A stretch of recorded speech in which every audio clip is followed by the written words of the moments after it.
Efésios 1:3 diz: bendito seja o Deus e Pai do nosso Senhor Jesus Cristo, que nos abençoou. O tempo verbal aqui não é futuro, falar sobre algo que já aconteceu.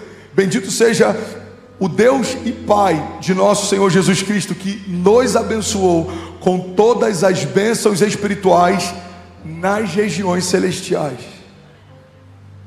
Deus não vai te abençoar, Deus já te abençoou. Eu vou falar de novo, alguém vai pegar aqui. O Senhor já te abençoou nas regiões celestiais em Cristo Jesus. Então o que eu preciso fazer para viver promessas? Você precisa tomar posse das realidades dos céus e trazer isso para as realidades ao seu redor. Alguém está comigo? Diga amém. Toda promessa que o Senhor faz, Ele tem a intenção de cumprir. Toda promessa que o Senhor faz, no céu já se cumpriu. Toda promessa que o Senhor faz, está aguardando um posicionamento seu para se cumprir. Então a gente tem que parar de dar desculpas para o não cumprimento de algumas promessas e entender que a ausência do nosso posicionamento é o motivo pelo qual não estamos usufruindo de algumas delas. Se Deus falou, você vai ser um avivalista que vai tocar a sua geração, eu vou usar você como uma voz para estádios. Você não abre uma Bíblia, você não mergulha na palavra, você não serve uma igreja, você não serve a liderança ou a visão de alguém, você não participa do corpo de Cristo, você não se envolve, irmão. Não acredite que um dia você vai acordar e alguém vai falar: ei, vamos lá, tem um estádio te esperando. Não vai acontecer do nada. Por quê? Porque a promessa que o Senhor te fez está aguardando o posicionamento que só você pode dar. Posicionamento gera milagres. Alguém está comigo? Diga amém. Fala para quem está do seu lado, me ajuda a pregar. Fala: posicionamento gera milagres. Vocês estão felizes ainda? E o Johnson ele diz o seguinte: ainda bem que eu vi Jesus. A fé tem duas partes. A primeira é a convicção da existência de Deus, embora até o diabo tenha essa convicção. A fé tem duas partes. A primeira é a convicção da existência de Deus, embora essa convicção até o diabo tenha. A segunda parte é a confiança na sua natureza. Igreja, olha para mim. É impossível alguém que confia na natureza de Deus não viver a plenitude das promessas de Deus. O que é confiança?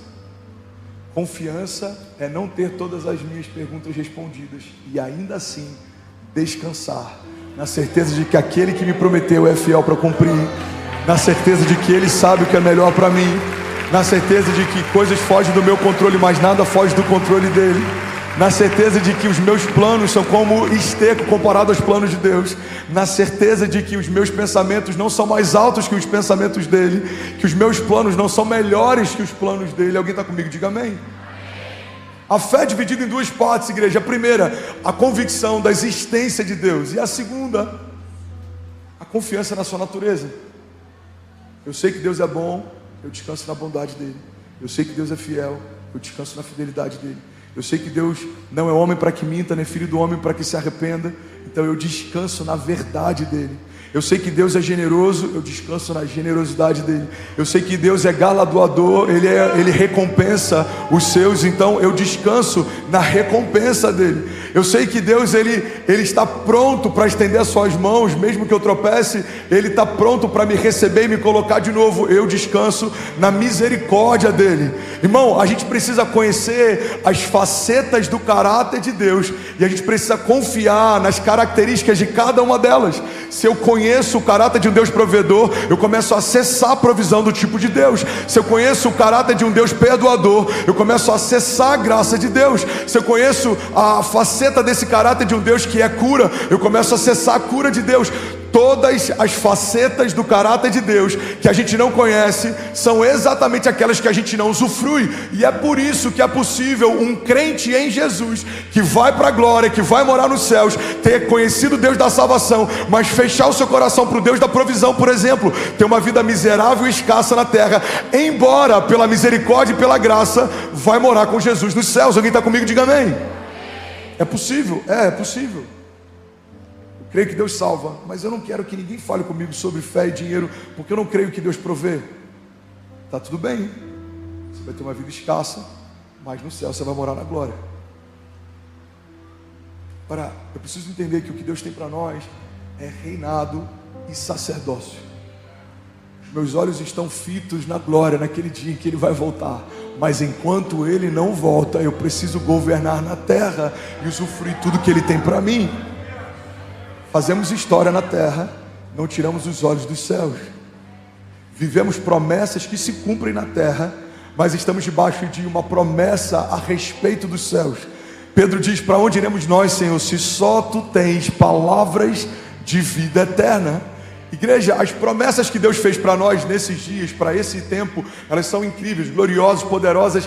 Elas precisam se cumprir, porque a manifestação da glória de Deus em você gera fé em quem está ao seu redor. A manifestação do transbordo de Deus sobre você gera testemunhos que edificam quem está ao teu redor. Agora a gente precisa entender que de todas as promessas que o Senhor nos fez, a maior delas é a garantia de que Ele está construindo para nós uma morada. Ele diz: eu estou construindo uma morada com meu Pai para recebê-los. E Ele ainda diz: e se não fosse assim, eu não teria dito.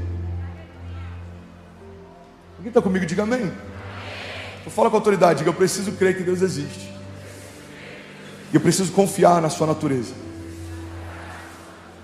Primeiro princípio que eu quero compartilhar: para viver a promessa, você precisa confiar nele. Fala para quem está do seu lado: para viver a promessa, você precisa confiar nele.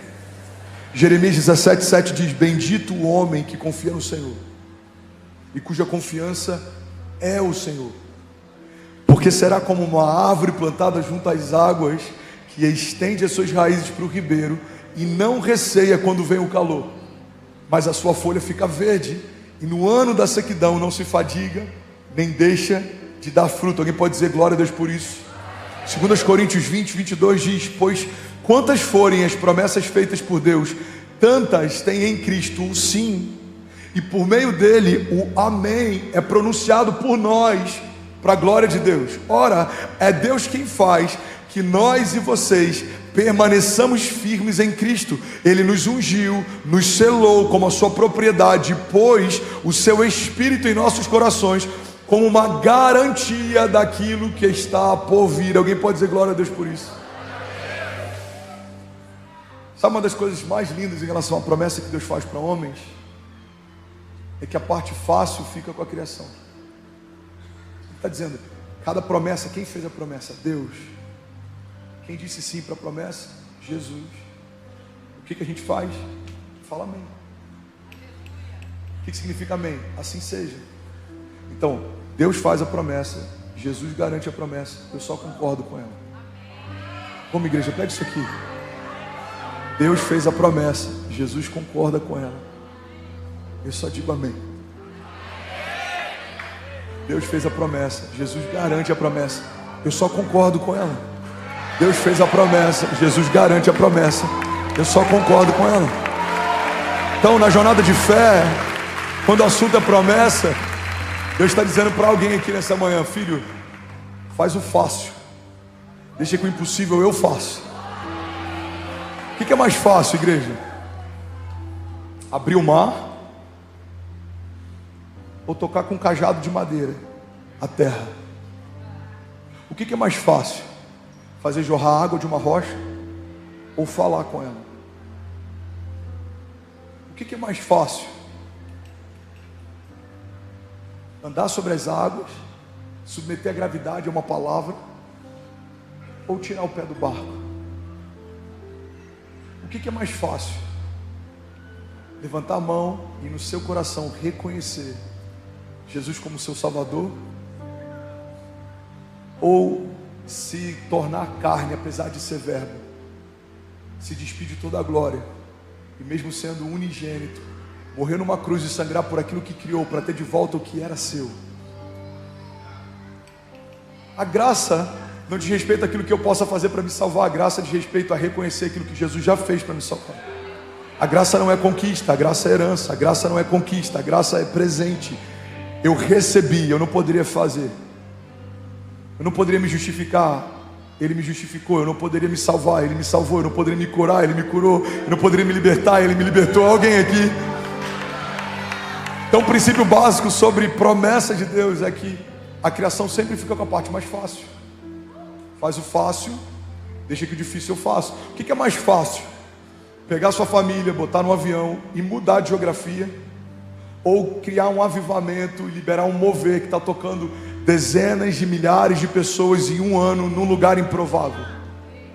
Alguns dizem, cara, que demais você está vivendo, irmão, parabéns pela visão, pela... Não. O que eu fiz de mais poderoso foi obedecer uma palavra, mas nem a palavra quem liberou fui eu ouvi. Deus falou, eu ouvi. Ele pediu, eu fiz. Ele começou a fazer por um posicionamento. Irmão, guarda isso. A Bíblia diz que eu plantei, Apolo regou, mas foi Deus quem deu o crescimento. Eu plantei, Apolo regou, mas foi Deus quem deu o crescimento. Existe um princípio básico na jornada de fé: o Senhor não vai fazer crescer a semente que você não plantou.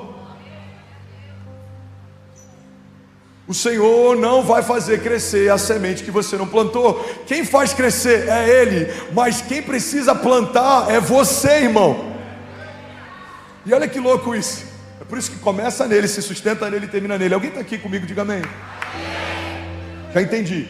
Eu tenho que semear, é o Senhor que faz crescer. Mas sabe quem te dá a semente? É o Senhor. A Bíblia diz que Ele é o que dá a semente ao que semeia. Começa nele, você não tinha nada, Ele te deu semente. Se você não retém e entrega, Ele faz crescer a semente. Então, em Deus, irmão, o que eu preciso fazer? Não fui eu que prometi, foi Ele que prometeu. Eu só preciso ouvir e obedecer. Ele promete, Ele sustenta a promessa, Ele cumpre ela. Ele promete, Ele sustenta a promessa, Ele cumpre ela. Vamos, alguém? Ele promete, Ele sustenta a promessa e Ele cumpre ela. A Bíblia diz que é Ele quem gera em nós tanto o querer quanto o efetuar. Por isso toda promessa aponta para Deus, porque a glória dele em prometer, a glória dele em sustentar e a glória dele quando se cumpre.